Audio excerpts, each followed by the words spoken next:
इस क्लास में हम पढ़ेंगे कक्षा 12 हिंदी पाठ 1। पाठ का नाम है राष्ट्र का स्वरूप। तो शुरू करते हैं। सबसे पहले पढ़ेंगे भूमि।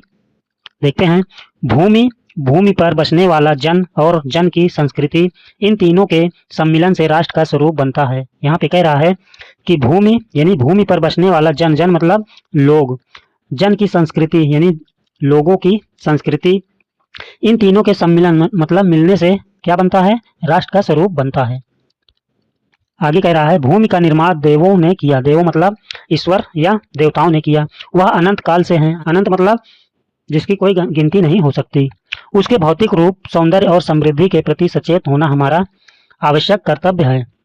भूमि के पार्थिव स्वरूप के प्रति हम जितने अधिक जागृत होंगे उतनी ही हमारी राष्ट्रीयता बलवती हो सकेगी। यह पृथ्वी सच्चे अर्थों में समस्त राष्ट्रीय विचारधाराओं की जननी है। जननी मतलब माता है। जो राष्ट्रीयता पृथ्वी के साथ नहीं जुड़ी वह निर्मूल होती है।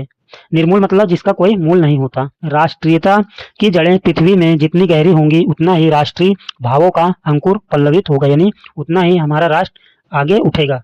इसलिए पृथ्वी के भौतिक स्वरूप की अधोपांत जानकारी प्राप्त करना, उसकी सुंदरता, उपयोगिता और महिमा को पहचानना आवश्यक धर्म है। इस कर्तव्य की पूर्ति सैकड़ों हजारों प्रकार से होनी चाहिए। पृथ्वी से जिस वस्तु का संबंध है, चाहे वह छोटी हो या बड़ी, उसका कुशल प्रश्न पूछने के लिए हमें कमर कसनी चाहिए। पृथ्वी का सांगोपांग अध्ययन जागरणशील राष्ट्र के लिए बहुत ही आनंदप्रद कर्तव्य माना जाता है। गांवों और नगरों में सैकड़ों केंद्रों से इस प्रकार के अध्ययन का सूत्रपात होना आवश्यक है। उदाहरण के लिए पृथ्वी की उपजाऊ शक्ति को बढ़ाने वाले मेघ जो प्रतिवर्ष समय पर आकर अपने अमृत जल से इसे सींचते हैं। यहाँ पर मेघ का अर्थ है बादल। हमारे अध्ययन की परिधि के अंतर्गत आने चाहिए। परिधि मतलब हमारे आसपास या हमारे चारों तरफ। परिधि मतलब क्या होता है? चारों तरफ। उन मेघ जलों से परिवर्धित प्रत्येक तृणलता और वनस्पति का सूक्ष्म परिचय प्राप्त करना ही हमारा कर्तव्य है। मेघ जलों मतलब बादलों के जल से, परिवर्धित मतलब परिवर्तन होता है, तृण मतलब तिनका, लता मतलब लताएं, वनस्पति मतलब पेड़ पौधे, सूक्ष्म मतलब छोटे से छोटे, परिचय मतलब उनका पहचान। इस प्रकार जब चारों ओर से हमारे ज्ञान के कपाट खुलेंगे तब सैकड़ों वर्षों से शून्य और अंधकार से भरे हुए जीवन के क्षेत्रों में नया उजाला दिखाई देगा। उससे कौन परिचित न होना चाहेगा। लाखों करोड़ों वर्षों से अनेक प्रकार की धातुओं को पृथ्वी के गर्भ में पोषण मिला है। गर्भ मतलब पृथ्वी के नीचे या अंदर। दिन रात बहने वाली नदियों ने पहाड़ों को पीस पीस कर अगणित प्रकार की मिट्टियों से पृथ्वी की देह को सजाया। यहाँ पर कह रहा है कि दिन रात बहने वाली नदियों ने पहाड़ों को पीस पीस कर यानी उसको काट काट कर अगणित मतलब अनगिनत प्रकार की मिट्टियों को पृथ्वी की देह पर सजाया, यानी पृथ्वी के ऊपर लाकर छोड़ा है। हमारे भावी आर्थिक अभ्युदय के लिए इन सब की जांच पड़ताल अत्यंत आवश्यक है। पृथ्वी की गोद में जन्म लेने वाले जड़ पत्थर कुशल शिल्पियों से संवारे जाने पर अत्यंत सौंदर्य के प्रतीक बन जाते हैं। यहाँ पर कह रहा है कि पृथ्वी की गोद में यानी पृथ्वी से जो भी जन्म लेने वाला पत्थर से कुशल कारीगरी द्वारा मूर्तियों का यानी पत्थरों के मूर्तियों को बनाने में संवारे जाने पर मतलब बनाने पर अत्यंत सौंदर्य मतलब अच्छा दिखाई देने लगता है। नाना भांति के अनगढ़ नग विंध्य की नदियों के प्रवाह में सूर्य की धूप से चिलकते रहते हैं। उनको जब चतुर कारीगर पहलदार कटाव पर लाते हैं तब उनके प्रत्येक घाट से नई शोभा और सुंदरता फूट पड़ती है, यानी वहां पर सुंदरता अच्छी दिखाई देने लगती है। वे अनमोल हो जाते हैं। देश के नर नारियों के रूप मंडल और सौंदर्य प्रसाधन में इन छोटे पत्थरों का भी सदा से कितना भाग रहा है, अतएव हमें उनका ज्ञान होना भी आवश्यक है। पृथ्वी और आकाश का अंतराल में जो कुछ सामग्री भरी है, पृथ्वी के चारों ओर फैले हुए गंभीर सागर में जो जलचर एवं रत्नों की राशियां हैं, उन सब के प्रति चेतना और स्वागत के नए भाव राष्ट्र में फैलाने चाहिए। राष्ट्र के नवयुवकों के हृदय में उन सब के प्रति जिज्ञासा की नई किरणें जब तक नहीं फूटती तब तक हम सोए हुए के समान हैं। यानी कह रहा है कि इस भारत के नवयुवकों के हृदय में यानी मन में इन सब के प्रति जिज्ञासा यानी जानने की इच्छा नहीं जागेगी तब तक ये सब सोए हुए के समान रहेंगे। विज्ञान और उद्यम दोनों को मिलाकर राष्ट्र के भौतिक स्वरूप का एक नया ठाठ खड़ा करना है। यह कार्य प्रसन्नता, उत्साह और अथक परिश्रम के द्वारा नित्य आगे बढ़ाना चाहिए। कह रहा है बिना थके काम करते रहना चाहिए और इस कार्य को आगे बढ़ाना चाहिए। हमारा यह ध्येय हो कि राष्ट्र में जितने हाथ हैं उनमें से कोई भी इस कार्य में भाग लिए बिना रीता न रहे। ध्येय मतलब ध्यान रखना चाहिए। ध्येय मतलब क्या होता है? ध्यान रखना चाहिए। तभी मातृभूमि की पुष्कल समृद्धि और समग्र रूप मंडन प्राप्त किया जा सकता है। आगे देखते हैं। अभी हमने इसके आगे भूमि के बारे में पढ़ा, अब पढ़ेंगे जन। जन मतलब लोग। मातृभूमि पर निवास करने वाले मनुष्य राष्ट्र का दूसरा अंग है। यानी मातृभूमि मतलब जहाँ पर जन्म लिए, जिस मिट्टी पर जन्म लिए या जिस धरती पर जन्म लिए उसे हम मातृभूमि कहते हैं। निवास मतलब रहने वाले लोग। पृथ्वी हो और मनुष्य ना हो तो राष्ट्र की कल्पना असंभव है। यानी कह रहा है कि पृथ्वी हो पर वहां पर मनुष्य ना हो तो वहां वह राष्ट्र की कल्पना, यानी उसको राष्ट्र कहना असंभव है, यानी संभव नहीं है। पृथ्वी और जन दोनों के सम्मिलन से ही राष्ट्र का स्वरूप संपादित होता है। यानी कह रहा है पृथ्वी और जन, जन मतलब लोगों के दोनों के मिलन से ही राष्ट्र का स्वरूप होता है।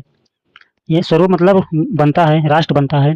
जन के कारण ही पृथ्वी मातृभूमि की संज्ञा प्राप्त करती है। कह रहा है कि जन, जन मतलब लोगों के कारण ही पृथ्वी क्या कह रहा है? मातृभूमि की संज्ञा यानी नाम प्राप्त करती है। पृथ्वी माता है और जन सच्चे अर्थों में पृथ्वी का पुत्र है। कह रहा है कि पृथ्वी माता है और वहां रहने वाले लोग उनके पुत्र है, पृथ्वी के पुत्र हैं। यहाँ पर कह रहा है माता भूमि पुत्रो अहम पृथिव्याः। इसका अर्थ है कि भूमि माता है, मैं उसका पुत्र हूँ। जन के हृदय में इस सूत्र का अनुभव ही राष्ट्रीयता की कुंजी है। जन मतलब लोग। इसी भावना से राष्ट्र निर्माण के अंकुर उत्पन्न होते हैं। यह भाव जब सशक्त रूप में जागता है तब राष्ट्र निर्माण के स्वर वायुमंडल में भरने लगते हैं। इस भाव के द्वारा ही मनुष्य पृथ्वी के साथ अपने सच्चे संबंध को प्राप्त करते हैं। जहाँ यह भाव नहीं है वहाँ जन और भूमि का संबंध अचेतन और जड़ बना रहता है। अचेतन मतलब बिना जान के। जिस समय भी जन का हृदय भूमि के साथ माता और पुत्र के संबंध को पहचानता है, उसी क्षण यानी उसी समय आनंद और श्रद्धा से भरा हुआ उसका प्रणाम भाव मातृभूमि के लिए इस प्रकार प्रकट होता है। नमो मात्रे प्रतिभ्याय, नमो मात्रे प्रतिभ्याय मतलब इसका अर्थ है माता पृथ्वी को प्रणाम है, माता पृथ्वी को प्रणाम है। यह प्रणाम भाव ही भूमि और जन का दृढ़ बंधन है। इसी दृढ़ भित्ति पर राष्ट्र का भवन तैयार किया जाता है। इसी दृढ़ चट्टान पर राष्ट्र का चिर जीवन आश्रित रहता है।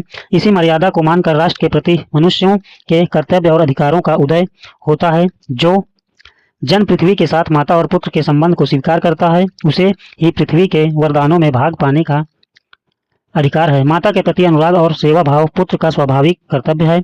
वह एक निष्कारण धर्म है। स्वार्थ के लिए पुत्र का माता के प्रति प्रेम, यहाँ कह रहा है स्वार्थ के लिए पुत्र का माता के प्रति प्रेम पुत्र के अधःपतन को सूचित करता है। जो जन मातृभूमि के साथ अपना संबंध जोड़ना चाहता है उसे अपने कर्तव्यों के प्रति पहले ध्यान देना चाहिए।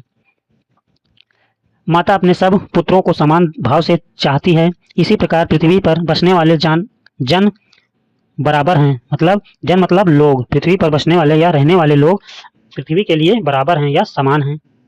उनमें ऊंच नीच, कह रहा है कि उनमें ऊंच और नीच का भाव नहीं है। किसमें? धरती में। ठीक है, धरती माता पे या मातृभूमि पर ऊंच नीच का भाव नहीं है। जो मातृभूमि के हृदय के साथ जुड़ा हुआ है वह समान अधिकार का भागी है। पृथ्वी पर निवास करने वाले जनों का विस्तार अनंत है। नगर और जनपद, कह रहा है कि नगर और जनपद, पुर और गांव, जंगल और पर्वत नाना प्रकार के जनों से भरे हुए हैं। यहाँ कह रहा है कि चाहे नगर हो, चाहे जनपद हो, चाहे पुर हो, चाहे गांव हो, चाहे जंगल हो, चाहे पर्वत हो, वहां पर कई प्रकार के जनों मतलब लोगों से भरे हुए हैं, यानी वहां पे लोग रहते हैं। ये जन अनेक प्रकार की भाषाएं बोलने वाले और अनेक धर्मों के मानने वाले हैं। फिर भी ये मातृभूमि के पुत्र हैं और इस कारण उनका सौहार्द भाव अखंड है। सभ्यता और रहन सहन की दृष्टि से जन एक दूसरे से आगे पीछे हो सकते हैं, किंतु इस कारण से मातृभूमि के साथ उनका जो संबंध है उसमें कोई भेदभाव उत्पन्न नहीं हो सकता। पृथ्वी के विशाल प्रांगण में सब जातियों के लिए समान क्षेत्र है। प्रांगण मतलब क्या होता है? क्षेत्र, एक प्रकार का मैदान। समन्वय के मार्ग से भरपूर प्रगति और उन्नति करने का सबको एक जैसा अधिकार है। समन्वय मतलब बराबर का, मार्ग मतलब रास्ता, प्रगति मतलब आगे बढ़ने का। किसी जन के पीछे छोड़कर, कह रहा है किसी जन को पीछे छोड़कर राष्ट्र आगे नहीं बढ़ सकता। जन मतलब किसी एक लोग को पीछे छोड़कर राष्ट्र आगे नहीं बढ़ सकता। अतएव राष्ट्र के प्रत्येक अंग की सुध हमें लेनी चाहिए। सुध मतलब सभी लोगों का खोज खबर। सुध मतलब क्या होता है सभी को जानना। राष्ट्र के शरीर के एक भाग में यदि अंधकार और निर्बलता का निवास है तो समग्र राष्ट्र का स्वास्थ्य उतने अंश में असमर्थ रहेगा। इस प्रकार समग्र राष्ट्र को जागरण और प्रगति की एक जैसी उदार भावना से संचालित होना चाहिए। जन का प्रवाह अनंत होता है। सहस्त्रों वर्षों से भूमि के साथ राष्ट्रीय जन ने तदात्मय प्राप्त किया है। जब एक सूर्य की रश्मियां नित्य प्रातः काल भुवन को अमृत से भर देती है, तब तक राष्ट्रीय जन का जीवन भी अमर है। इतिहास के अनेक उतार चढ़ाव पार करने के बाद भी राष्ट्र निवासी जन नई उठती लहरों से आगे बढ़ने के लिए अजर अमर हैं। जन का संततवाही जीवन नदी के प्रवाह की तरह है, जिसमें कर्म और श्रम के द्वारा उत्थान के अनेक घाटों का निर्माण करना होता है। अब पढ़ते हैं संस्कृति के बारे में, तो शुरू करते हैं। राष्ट्र का तीसरा अंग जन की संस्कृति है। जन मतलब लोगों की संस्कृति। मनुष्यों ने युग युगों से जिस सभ्यता का निर्माण किया है वही उसके जीवन की श्वास प्रश्वास है। बिना संस्कृति के जन की कल्पना कबंध मात्र है। संस्कृति ही जन का मस्तिष्क है। संस्कृति के विकास और अभ्युदय के द्वारा ही राष्ट्र की वृद्धि संभव है। राष्ट्र के समग्र रूप में भूमि और जन के साथ साथ जन की संस्कृति का महत्वपूर्ण स्थान है। यदि भूमि और जन अपनी संस्कृति से विरहित कर दिए जाएं तो राष्ट्र का लोप समझना चाहिए। लोप मतलब क्या हो जाएगा, गायब हो जाएगा। जीवन के विटप का पुष्प संस्कृति है। विटप मतलब पेड़ होता है। कह रहा है जीवन के विटप का पुष्प संस्कृति है। जीवन रूपी पौधे का पुष्प या पुष्प मतलब फूल क्या है, संस्कृति है। संस्कृति के सौंदर्य और सौरभ में ही राष्ट्रीय जन के जीवन का सौंदर्य और यश अंतर्निहित है। ज्ञान और कर्म दोनों के पारस्परिक प्रकाश की संज्ञा संस्कृति है। भूमि पर बसने वाले जन ने ज्ञान के क्षेत्र में जो सोचा है और कर्म के क्षेत्र में जो रचा है, दोनों के रूप में हमें राष्ट्रीय संस्कृति के दर्शन मिलते हैं। जीवन के विकास की युक्ति ही संस्कृति के रूप में प्रकट होती है। प्रत्येक जाति अपनी अपनी विशेषताओं के साथ इस युक्ति को निश्चित करती है और उससे प्रेरित संस्कृति का विकास करती है। इस दृष्टि से प्रत्येक जन की अपनी अपनी भावना के अनुसार पृथक पृथक मतलब अलग अलग संस्कृतियां राष्ट्र में विकसित होती हैं। पृथक मतलब क्या होता है, अलग, परंतु उन सब का मूल आधार पारस्परिक सहिष्णुता और समन्वय पर निर्भर है। जंगल में जिस प्रकार अनेक लता वृक्ष और वनस्पति अपने अदम्य भाव से उठते हुए पारस्परिक सम्मिलन से अविरोधी स्थिति प्राप्त करते हैं, यहाँ पर कह रहा है कि जंगल में जिस प्रकार लता मतलब लता जो पेड़ों पर चढ़कर आगे बढ़ती हैं, वृक्ष मतलब पेड़ पौधे, वनस्पति मतलब इसमें क्या आते हैं, सभी लताएं पेड़ पौधे सभी आ जाते हैं। अदम्य भाव से मतलब किसी को बिना चोट पहुंचाए आगे बढ़ते हैं। उसी प्रकार राष्ट्रीय जन अपनी संस्कृतियों के द्वारा एक दूसरे के साथ मिलकर राष्ट्र में रहते हैं। जिस प्रकार जंगल में पेड़ पौधे या वनस्पति या लताएं आपस में नहीं लड़ती झगड़ती, उसी प्रकार कह रहा है कि राष्ट्रीय जन यानी राष्ट्र में रहने वाले लोग अपनी संस्कृतियों के द्वारा एक दूसरे के साथ मिलजुल कर राष्ट्र में रहें। जिस प्रकार जल के अनेक प्रवाह नदियों के रूप में मिलकर समुद्र में एक रूपता प्राप्त करते हैं, कह रही है कि जिस प्रकार सारी नदियां बहकर समुद्र में जा मिलती हैं और एक रूप दिखाई देने लगती हैं, उसी प्रकार राष्ट्रीय जीवन की अनेक विधियां राष्ट्रीय संस्कृति में समन्वय प्राप्त करती हैं। समन्वय युक्त जीवन ही राष्ट्र का सुखदायी रूप है। साहित्य, कला, नृत्य, गीत, आमोद प्रमोद अनेक रूपों में राष्ट्रीय जन अपने अपने मानसिक भावों को प्रकट करते हैं। आत्मा का जो विश्वव्यापी आनंद भाव है वह इन विविध रूपों में साकार होता है। यद्यपि बाह्य रूप की दृष्टि से संस्कृति के ये बाहरी लक्षण अनेक दिखाई पड़ते हैं, किंतु आंतरिक आनंद की दृष्टि से उनमें एक सूत्रता है। जो व्यक्ति सहृदय है वह प्रत्येक संस्कृति के आनंद पक्ष को स्वीकार करता है और उससे आनंदित होता है। इस प्रकार की उदार भावना ही विविध जनों से बने हुए राष्ट्र के लिए स्वास्थ्यकर है। स्वस्थ मतलब अच्छा है।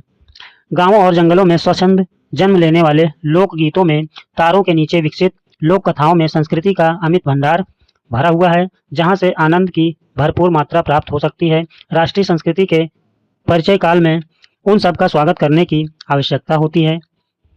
पूर्वजों ने चरित्र और धर्म, विज्ञान, साहित्य, कला और संस्कृति के क्षेत्र में जो कुछ भी पराक्रम किया है, उस सारे विस्तार को हम गौरव के साथ धारण करते हैं, धारण मतलब रखते हैं, और उसके तेज को अपने भावी जीवन में साक्षात देखना चाहते हैं। यही राष्ट्र संवर्धन का स्वाभाविक प्रकार है, जहाँ अतीत वर्तमान के लिए भार रूप नहीं है, जहाँ भूत वर्तमान का जकड़ नहीं रखना चाहता, वरन अपने वरदान से पुष्टि करके उसे आगे बढ़ाना चाहता है, उस राष्ट्र का हम स्वागत करते हैं। यहाँ पर भूत मतलब बीता हुआ समय और वर्तमान मतलब जो समय चल रहा है। यह पाठ समाप्त होता है। वासुदेव शरण अग्रवाल जी के द्वारा लिखा गया है। इस पाठ का शब्द अर्थ देखते हैं। परिधि मतलब सीमा, वसुंधरा मतलब वसुओं अर्थात अमूल्य निधियों का धारण करने वाली यानी पृथ्वी। अभ्युदय मतलब उन्नति, नग मतलब रत्न, अंतराल मतलब बीच, पुष्कल मतलब प्रचुर या अधिक, निष्कारण ऐसा धर्म जिसमें स्वार्थ की भावना नहीं रहती, समन्वय मतलब भेदों की एकता, तदात्म्य मतलब एकत्व, समर्पण, संततवाही मतलब सदा प्रवाहित या स्थायी, कबंध मतलब सिर रहित धड़, विरहित मतलब विहीन, अंतर्निहित मतलब भीतर छिपा हुआ, अध्योपांत मतलब आरंभ से अंत तक, कोख मतलब गर्भ, रूपमंडल मतलब अलंकृत स्वरूप। मिलते हैं अगले क्लास में।